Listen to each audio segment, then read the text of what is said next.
It's the 25th of May 1982, and two pairs of Argentinian jets roar low over the Falklands Islands on their way to what could be a one-way mission.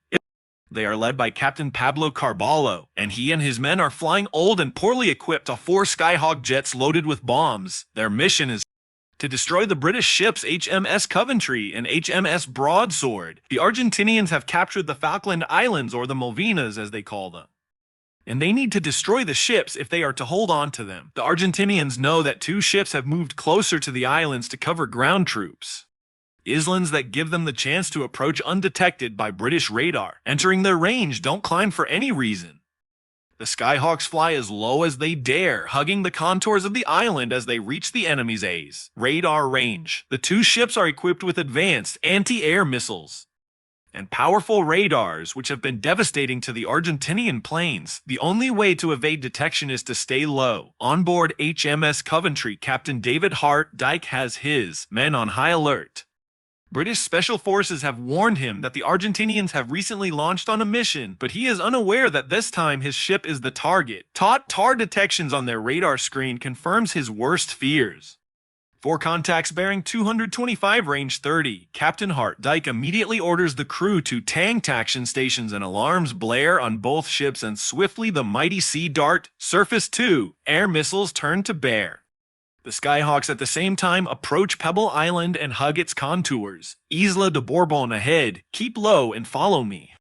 With expert flying, the Argentinians become invisible to the British radar, and on the Coventry, the contacts disappear. Contacts lost over Pebble Island. It's precisely what Captain Hart Dyke feared. Pebble Island is too close. The Sea Darts have a minimum range, so now they will only be able to fire once if they are lucky. Hart Dyke gets on the radio to Broadsword. Broadsword, what is your status? HMS Broadsword is equipped with shorter range Seawolf missiles better suited for a close range fight. On the Skyhawks, Carballo brings his men as close to the ships as he can under cover of the land. His planes have no radar and no warning systems, but at 10 nautical miles distance, they can see the British ships starting the attack. Good luck, Captain. He and his wingman, Lieutenant Carlos Rinke, make the charge and accelerate to maximum speed while skimming the waves. Aboard Coventry, the two Skyhawks immediately light up their radar. 2 hostiles bearing 192 low level. To add to the confusion, a British Harrier jump jet reports in. It is in the firing zone. Captain, friendly aircraft 20 miles out. A British plane and enemies in the same airspace. Should he fire? In a split-second decision, he chooses the missiles. Turn the Harrier away. Shoot missiles, but the operators still can't get a lock. The Argentinians are flying extremely low, mere feet from the sea. Carballo's canopy is covered in sea salt as he soars through the spray, so low that the radars struggle to track them. Aboard the Coventry, the men's hearts race as they see the enemy getting ever closer. The Sea Dart missiles are failing to lock. Captain Hart Dyke feels the dread of a wrong decision, praying for Broadsword's Seawolf missiles to do the job. Aboard Broadsword, the men can see the targets. The Skyhawks are flying so close that the Seawolf's radar detects them as a single aircraft. They lock the target as the Argentinians barrel down towards them. But then, the single contact splits into 2, and the 2 sets of coordinates crash the missile guidance system. The missiles are not responding. Restart them. There is no time. Lookouts aboard Coventry see the Skyhawks with the naked eye and shout with alarm.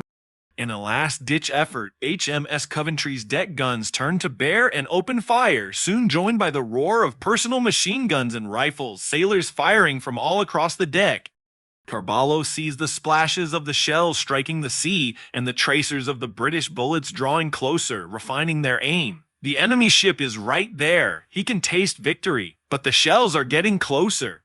He can feel it. They are not going to make it. Change to the other one. He orders to swap targets, setting his sights on Broadsword. The 2 planes pull to the side and away from Coventry's guns, roaring by her deck as they line up their pass. The 2 Skyhawks release their payloads, each carrying a 1,000-pound bomb. The weapons plunge toward the sea, striking the surface with tremendous force before ricocheting upward, skipping across the waves like stones. Aboard HMS Broadsword, the crew watched, in alarm, as the 2 bombs rebounded twice, hurtling directly toward their ship. One bomb struck the water and sank harmlessly short of the vessel. The other, however, did not.